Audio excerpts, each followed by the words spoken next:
નમસ્કાર મિત્રો, study with Pankaj Nadiya YouTube ચેનલમાં આપ સૌનું સ્વાગત છે। મિત્રો, આજે આપણે ધોરણ 6 દ્વિતીય સત્ર હિન્દી વિષયમાં ઇકાઈ 6 જેનું ટાઇટલ છે ન્યાય, તેના વિશે વાત કરીશું। તો શરૂ કરીએ આજનો વિડીયો। આજના વિડીયોમાં આગળ વધીએ તે પહેલાં આપણે એ જણાવી દઈએ કે આપણે અગાઉ પણ ધોરણ 6 થી 8ના અંગ્રેજી અને હિન્દી વિષયના વિડીયો બનાવેલા છે, જેના અંદર વિસ્તારપૂર્વક આપણે પ્રશ્નો અને તેના ઉત્તરોની પણ ચર્ચા કરેલી છે। आप ते वीडियो જોવા मांगता हो तो चैनल ने सब्सक्राइब करो અને ચેનલમાં જ પ્લેલિસ્ટમાં જઈને અલગ અલગ વિડીયો જોઈ શકો છો। વાત કરીએ આજના ટોપિકની, તો હિન્દી એટલે હિન્દી વિષય છે તો આપણે શક્ય હશે ત્યાં સુધી હિન્દીમાં વાત કરવાનો પ્રયત્ન કરીશું, કારણ કે આપણે બધા જ જાણીએ છીએ કે કોઈ પણ ભાષા શીખવા માટે સૌથી પહેલાં આપણે તે ભાષામાં બોલવું પડે। ઓકે, તો વાત કરીએ આજના वीडियोनी। इकाई 6 जिसका शीर्षक है न्याय। यह एक कहानी है विद्यार्थी मित्रों। इस कहानी के अंदर चातुर्य की बात है। एक मित्र यात्रा पर जाते वक्त अपनी सोना मोहरे मित्र के यहाँ तेल के डिब्बे में छुपा के जाता है। यात्रा से जब वह वापस आता है तो उसे अपनी मोहरें नहीं मिलती। वह काजी से फरियाद करने जाता है। काजी का मतलब है यहाँ पर न्यायालय में जाता है। अंत में हसन नाम का एक लड़का अपनी चतुराई से सच्चा न्याय करके अली ख्वाजा नाम के इस व्यक्ति की मोहरें वापस दिलवाता है। बस इस कहानी न्याय में यही बात है, लेकिन बड़ी ही रोचक कहानी है मित्रों, आपको बड़ा मजा आएगा। तो देखते हैं कहानी, हम पढ़ते जाएंगे, साथ ही इसका जो सारांश है, उसका अर्थ है, वो भी समझते जाएंगे। यह एक रोचक कहानी न्याय और बुद्धिमत्ता की एक झलक देती है। तो कहानी के अंदर न्याय करने वाला कौन है उससे कोई मतलब नहीं होता है। कई बार ऐसा होता है कि आपके पास पद आ जाता है, हमारे पास सत्ता आ जाती है, लेकिन उसे निभाने के लिए, उस पद के कार्य को करने के लिए, उसे निभाने के, उस दायित्व को निभाने के लिए जो चातुर्य चाहिए, जो बुद्धि चाहिए, वो होनी आवश्यक है। बात करते हैं कहानी की। पुराने ज़माने में इराक की राजधानी बगदाद में एक व्यापारी रहता था। नाम था उसका अली ख्वाजा। व्यापार करते करते जब उसके पास 1000 सोने की मोहरें इकट्ठी हो गई तो उसने मक्का शरीफ की यात्रा का निश्चय किया। चूंकि वह अकेला रहता था, उसने अपनी जमा पूंजी अपने मित्र के यहाँ रखने का निश्चय किया। यात्रा के खर्च के लिए उसने 500 मोहरें अलग रख ली। फिर एक घड़े में बची हुई मोहरें डालकर तेल भर दिया। अली ख्वाजा पड़ोस में अपने मित्र वाजिद के घर गया, उसको अपनी यात्रा के बारे में बताया और कहा, यह तेल का घड़ा मैं आपके घर रखकर जाना चाहता हूँ, मक्का से लौटकर ले लूँगा। वाजिद ने अपने तहखाने की चाबी उसे देखते हुए कहा कि आप अपना घड़ा तहखाने में रख आइए और जब आप लौटे तो उसी स्थान से ले लीजिएगा। अली ख्वाजा घड़ा रखकर यात्रा के लिए निकल गया। तो भाई ये कहानी पुराने ज़माने की है, इराक की राजधानी बगदाद की है। तो इसे आपको पता चलता है कि कहानी बहुत पुरानी है, क्योंकि सोने की मोहर की बात है। आजकल हम नोटों में बात करते हैं, 500 की नोट, 100 की नोट, 2000 की नोट, 200 की नोट, लेकिन उस ज़माने में जो व्यवहार करने के लिए या खर्च करने के लिए जो कुछ था वो सोने की मोहरें, यानी कि सोने के सिक्के, मोहर यानी सिक्का, वो हुआ करते थे। तो जब अली ख्वाजा ने 1000 सोने की मोहरें इकट्ठी कर ली, कमा ली, तो उसने सोचा कि मैं मक्का शरीफ, मक्का इस्लाम धर्म का एक पवित्र स्थल है, वहाँ पर लोग यात्रा करने के लिए जाते हैं जो इस्लाम धर्म में मानते हैं। तो मक्का शरीफ की यात्रा का निश्चय किया और वह यात्रा के लिए जाने वाला था। क्योंकि वह अकेला था, उसके घर में और कोई ना था, तो उसने सोचा कि मेरी जो जमा पूंजी है, मेरे जो ये कमाया हुआ पूंजी यानी कि धन है, ये मैं पूरा तो अपने साथ नहीं ले जा सकता, क्योंकि रास्ते में लूट का खतरा रहता है और अकेला है, इसलिए कहाँ छोड़कर जाए। तो उसने 500 मोहरें अलग खर्च के लिए रख ली और बाकी की जो 500 थे उसमें घड़े में डालकर उसके अंदर तेल डाल दिया। और अली ख्वाजा नाम अपने मित्र जो पास ही में रहता, जिसका नाम था वाजी, उसके घर गया और फिर उसे अपनी पूरी यात्रा के बारे में बताया और कहा कि भाई मैं ये तेल का घड़ा तुम्हारे घर पे रखना चाहता हूँ, जब मैं वापस आऊँगा तो ले लूँगा। तो वाजिद ने उसे अपने तहखाना यानी जो जहाँ पर चीज़ें रखी जाती है, गुजराती में આપણે કહીએ કે ભોયરું કે અથવા તો જ્યાં एक આપણે स्टोर रूम कही सकिए, तेरी बात है। तो तहखाने की चाबी उसे दी और कहा कि भाई जाओ, आप अपने हिसाब से जहाँ पर जगह हो वहाँ रख दीजिए और जब आप आए वापस तो उसी स्थान से खुद ही ले लेना। और अली ख्वाजा घड़ा रखकर यात्रा के लिए निकल गया। एक दिन, अब अली ख्वाजा तो यात्रा के लिए चला गया। एक दिन की बात है कि वाजिद के घर दावत थी। दावत यानी जमणवार હતો गुजरातीમાં कहिए तो एक दिन वाजिद के घर दावत थी। तरह तरह के पकवान बनाते हुए तेल खत्म हो गया। अब रात का समय था, तो वाजिद जो था उसकी बीवी ने अपना सिर खुजलाने लगी। सिर खुजलाना मुहावरा है, यानी चिंता करने लगी कि अब क्या किया जाए, मुसीबत में आ गए हैं, मेहमान है और अलग अलग चीज़ें बन रही है और तेल ख़त्म हो गया। तो सिर खुजलाना, जब आप कुछ सोच रहे हो और जब मुसीबत में आ जाओ तो आप सिर खुजलाते हो, इसलिए ये मुहावरा है सिर खुजलाना। तभी उसे अली ख्वाजा के तेल के घड़े की याद आई। उसे ये तुरंत याद आ गया कि भाई अली ख्वाजा जो हमारा मित्र है वो यहाँ पर तेल रख कर गया हो। उसने अपने पति वाजिद को बुलाया और कहा कि आप तहखाने में रखे तेल के घड़े से थोड़ा तेल निकाल लाइए, इस समय तो बाजार बंद है, कल सुबह बाजार से नया तेल लाकर घड़े में भर देंगे। ख्वाजा आज रात ही आकर तो तेल नहीं मांगेंगे, तो उसने सोचा कि आज रात तो अली ख्वाजा आएगा नहीं और तेल भी नहीं मांगेगा, सुबह हम नया तेल लाकर डाल देंगे उस घड़े में। बीवी की बात सुनकर वाजिद तहखाने में गया। जब घड़े की सील खोलकर तेल निकालने लगा तब घड़े में से सिक्कों की आवाज़ आई। अब बीवी की बात सुनकर वाजिद भाई तहखाने में गए और जो घड़ा था उसका सील यानी कि ढक्कन उसे खोला और फिर तेल निकालने लगे, तो अंदर जो सिक्के थे सोने के उसकी आवाज़ भी आई। उसे लगा कि घड़े में तेल के नीचे कुछ और भी है, इसलिए उसने तुरंत दूसरे बर्तन में सारा तेल निकाल लिया। उसने देखा कि घड़े में तो 500 सोने की मोहरें थी। अब वाजिद ने देखा कि इस घड़े के अंदर तेल नहीं है, तेल के अलावा और भी कुछ है और वो है 500 सोने की मोहरें।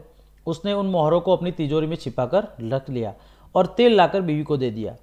अगले दिन उसने बाजार से नया तेल लेकर घड़े में भर दिया और उसे वैसे ही सील बंद कर दिया जैसे कि ख्वाजा ने अपने हाथ से किया था, ताकि किसी को पता ना चले कि उसके अंदर से तेल निकाला गया है और साथ ही जो 500 सोने की मोहरें थी वो भी निकाल ली गई है।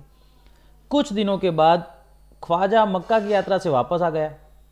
घर में अपना सामान रखकर वह सीधा वाजिद के घर गया और अपनी यात्रा की सारी बातें बताई कि भाई मैं तो गया तो यहाँ से ये देखा वो सब। जब हम कहीं पे जाते हैं और जब घर आते हैं तो हमारे मित्रों को, अपने स्नेहीजनों को, अपने दोस्तों को हम बताते हैं कि हमने वहाँ पर ये देखा, वहाँ पर ये कुछ था या ये कुछ नया था, ये सब कुछ हम बातें करते बताते हैं। तो इसने भी अपने मित्र वाजिद को सब कुछ बताया कि यात्रा में जाने में ये मज़ा आया, ये सब कुछ अलग अलग तरह तरह की बातें की। फिर उसने जो जहाँ पर वो तेल का घड़ा रखा था उसके बारे में पूछा कि भाई मुझे वो तेल का घड़ा लेना है, आप तहखाने की चाबी दे दो। फिर वो तेल का घड़ा लेकर अपने घर आ गया। जब उसने घड़े का तेल निकाल कर देखा तो उसके पैरों तले जमीन ही खिसक गई। पैरों तले जमीन खिसक जाना ये भी एक मुहावरा है।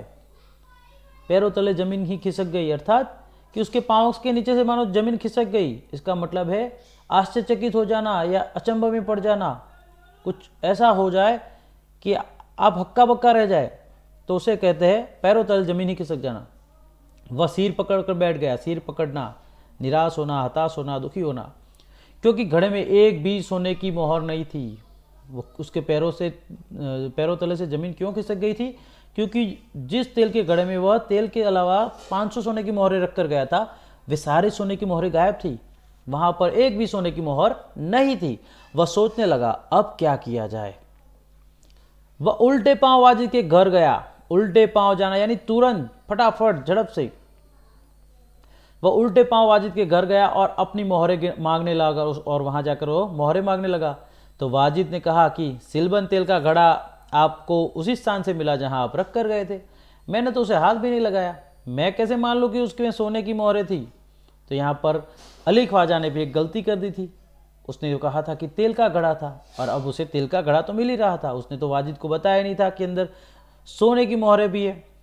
तो वाजिद मुकर गया। उसने कहा कि मुझे तो पता ही नहीं है कि उसके अंदर क्या था। आपने कहा था कि तेल है और आप ही ने रखा था और आप खुद ले जा रहे हो, तो मुझे क्या पता कि अंदर क्या था और मैं कैसे मान लूँ कि उसके अंदर सोने की मोहरें भी थी। दोनों मित्रों में काफ़ी कहासुनी होने लगी। कहासुनी होना यानी कि बातों का झगड़ा होना। अब दोनों का झगड़ा सुनकर आसपास के लोग भी इकट्ठे हो गए। हम जानते हैं कि जब भी कोई झगड़ा वगैरह होता है तो लोग इकट्ठा हो जाते हैं और लोगों को मज़ा भी आता है कई बार झगड़ा देखने में। तो यहाँ पर लोग इकट्ठा हो गए उसका झगड़ा देखकर। उन्होंने जब झगड़े को बहुत बढ़ते हुए देखा तो किसी ने कहा कि ख्वाजा से कहा कि भाई आप काजी के अदालत में जाइए, वही आपके झगड़े को मिटा सकते हैं। आप ऐसा कीजिए, आप काजी की अदालत में चले जाइए, आपके झगड़े का जो मतलब झगड़ा आपका वहाँ जाकर ही खत्म होगा, क्योंकि अब तो कैसे पता चलेगा कि न्याय किसके पक्ष में है। ख्वाजा ने काजी की अदालत में अपनी बात रखी, परंतु पक्के सबूतों के अभाव में उसे वहां से निराश लौटना पड़ा। अब ख्वाजा ने काजी की अदालत में बात रखी, लेकिन उसके पास कोई सबूत नहीं था। जैसे कि हमने पहले ही बात की कि उसने ना तो किसी को बताया था कि उसके अंदर 500 सोने की मोहरें हैं, उसने तेल बताया था और तेल अंदर से निकल रहा था। तो यहाँ पर उसकी भी एक गलती थी, उसने किसी को बताया नहीं था, कोई सबूत नहीं छोड़ा था, इसलिए अब वो कुछ नहीं कर पा रहा था, उसके पास कोई पक्का सबूत नहीं था और पक्के सबूत के अभाव में उसे वहाँ से निराश लौटना पड़ा। तब उसने बगदाद के खलीफा के यहाँ अपील की, मतलब कि उससे ऊपर के जो राजा थे उनके यहाँ पर अपील की और न्याय मांगा। उन्होंने कहा कि भाई इस तरह से मुझे काजी के वहाँ से भी निराश लौटना पड़ा है, लेकिन मेरे 500 सोने की मोहरें थी और मैं अपने दोस्त के यहाँ विश्वास से रख कर गया था, अब उसने छीन ली या चुरा ली, लेकिन वो मुझे नहीं मिल रही है। खलीफा ने उसकी अपील स्वीकार कर ली। खलीफा ने उसकी अपील यानी कि उसकी अर्जी स्वीकार कर ली। खलीफा ने सारे मामले पर विचार करने के लिए कुछ समय चाहा और खलीफा ने कहा कि भाई देखो, ऐसे ही न्याय नहीं हो जाएगा।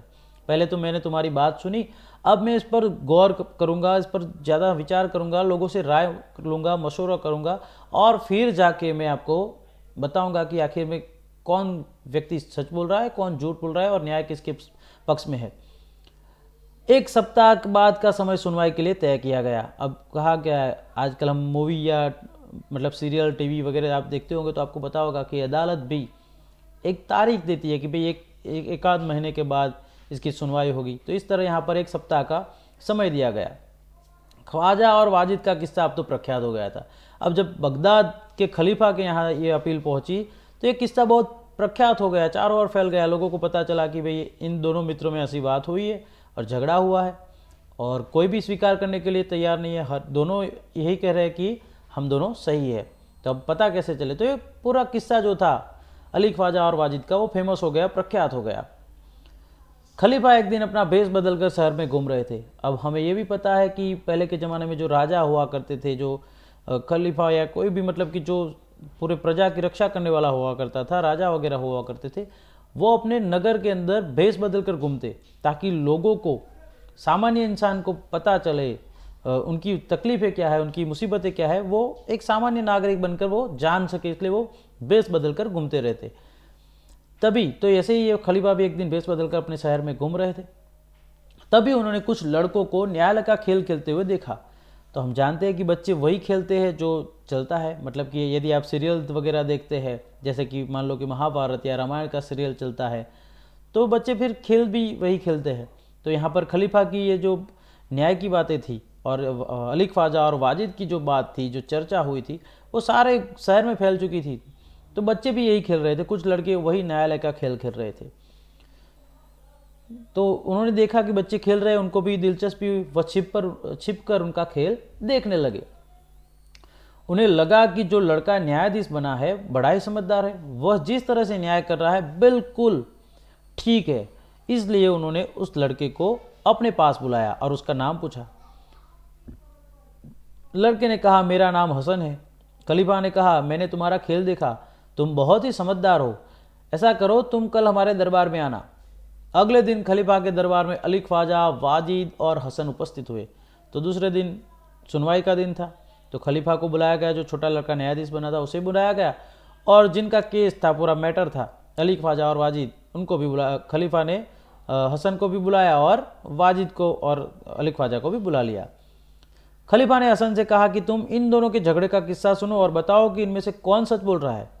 तो अब खलीफा ने उस छोटे लड़के हसन से कहा कि देखो, तुम्हें इन दोनों की बात सुननी और बताना है कि इनमें से सच कौन बोल रहा है और झूठ कौन बोल रहा है। हसन ने दोनों की बातें ध्यान से सुनी।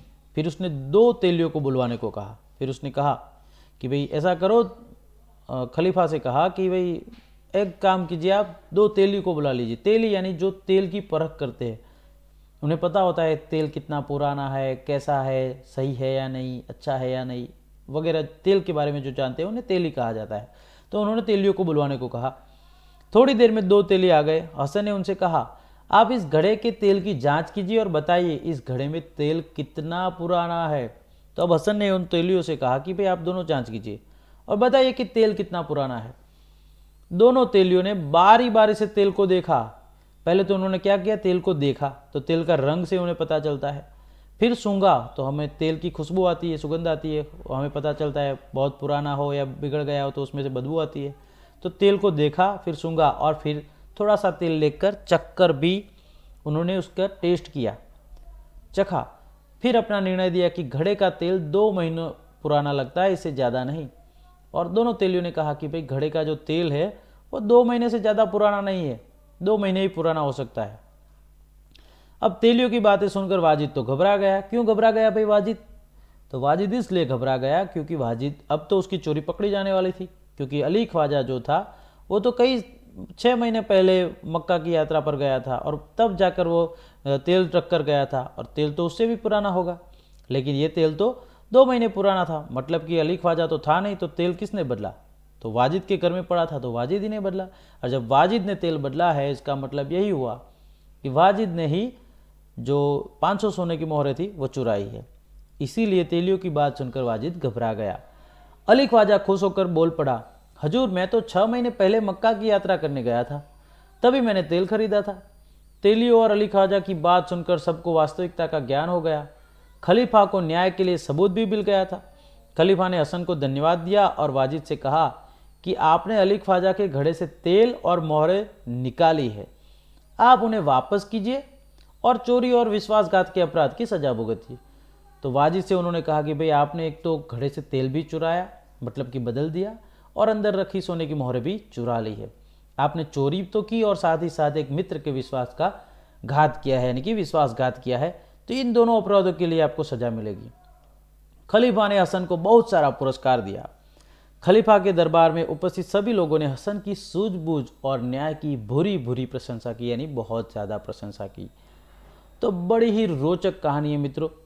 हमें भी कभी अपने दोस्तों के साथ विश्वासघात, दगा नहीं करना चाहिए। दोस्ती बड़ा ही बेहतरीन एक रिलेशन होता है, संबंध होता है। दोस्ती में कभी किसी के साथ विश्वासघात नहीं करना चाहिए, किसी के साथ भी विश्वासघात तो नहीं करना चाहिए, लेकिन दोस्त जब आप पर विश्वास करता है तो वो आपको अपना मानकर विश्वास करता है, उसके साथ कभी भी विश्वासघात नहीं करना चाहिए। साथ ही यहाँ पर यह भी देखने वाली बात है मित्रों कि अली ख्वाजा ने अपने मित्र वाजिद के यहाँ पर सोने की मोहरें रखी, लेकिन जहाँ तक मैं सोचता हूँ उसे भी यदि अपने दोस्त पर इतना ही विश्वास था तो उसे बता देना चाहिए था कि भाई मैं इसके अंदर, और इसे तेल में रखने की कोई ज़रूरत ही नहीं थी। उसे अपने दोस्त पर विश्वास होता तो वो उसे ऐसे ही लेकर जाता कि भाई तुम मेरे मित्र हो, ये 500 की मोहरें रखो, जब मैं आऊँगा तब मुझे वापस दे देना, और 2-4 सबूत के तौर पर 2-4 लोगों को साक्षी के तौर पर भी रख लेता, तो ये सारा मामला नहीं हो सकता था। तो आपको अपनी बुद्धि से कार्य करना है। ये कहानी हमें यही सीख देती है। आगे देखते हैं शब्दार्थ और मुहावरे। अपील यानी कि निवेदन, अभाव अर्थात कमी, जांच यानी तपास, तहखाना यानी जमीन के नीचे बना हुआ कमरा, भंडक्यू गुजराती में कहे भोयरू वगैरह, तेली यानी तेल निकालने वाला या तेल को परखने वाला, पुरस्कार यानी इनाम, बुरी बुरी यानी बहुत सारी, खूब सारी, मोहर यानी सिक्का, वास्तविकता यानी सच्चाई, विश्वासघात यानी धोखा देना, सबूत यानी किसी बात को सिद्ध करने का प्रमाण, सजा यानी सजा भोगना यानी दंड भोगना, सूझबूझ यानी समझदारी। मुहावरे भी है, सिर खुजलाना यानी सोचना समझ न पाना कि आखिर क्या किया जाए, पैरों तले जमीन खिसक जाना, आघात लगना, हक्का बक्का रह जाना, कहा सुनी होना, बातों की लड़ाई होना, सिर पकड़कर बैठ जाना यानी हताश होना या निराश होना। ओके, तो मित्रों कहानी के सारांश की चर्चा की हमने, कहानी के बारे में बड़ी ही रोचक बातें की, उसके शब्दार्थ और मुहावरों के बीच बात की। तो वीडियो काफ़ी लंबा हो चुका है। ये वीडियो आपको कैसा लगा कमेंट में अवश्य बताइए। वीडियो अच्छा लगा हो तो वीडियो को लाइक कीजिए, अपने दोस्तों के साथ शेयर कीजिए, और यदि आप यूट्यूब चैनल पे, हमारे यूट्यूब चैनल पे नए हैं तो चैनल को सब्सक्राइब कर दीजिए, ताकि आने वाले हर नए वीडियो की अपडेट आपको मिलती रहे। मिलते हैं एक नए वीडियो के साथ, तब तक के लिए जय हिंद।